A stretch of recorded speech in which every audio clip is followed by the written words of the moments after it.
আজকে হয়েছে ডিনারে ফুলকো ফুলকো লুচি আর ঘুগনি, সাথে আনা হয়েছে মাটন বিরিয়ানি, দাদা বৌদি থেকে এনেছিলাম।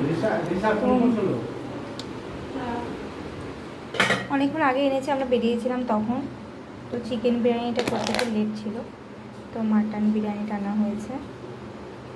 মাটন এখানে মাটনটার পিসটা আর কি বড়ো দেয়, আর হচ্ছে মাটনটা খুব নরমও হয়, ভালো হয় আর কি। দেখো এখনও ভাজা চলছে, মানে গরম গরম ভাজা হচ্ছে, গরম গরম খাওয়া হচ্ছে। আমরা খেয়ে নিয়েছি, আর এখন পরে আবার কে ভাজা হচ্ছে, সবাই খাবে বলে। দিয়েছে ধনেপাতা পুদিনার চাটনি, এখানে দিয়েছে স্যালাড আর পুচু লাভস বিরিয়ানি।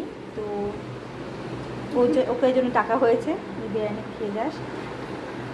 ও একবার করে বিকেলবেলায় আসে, পার্কে ঘুরতে যায়, তার আগে একবার আসে, মানে ঘুরে টুরে খেয়ে টেলে আসে, অথবা খেলতে যাওয়ার আগে আসে।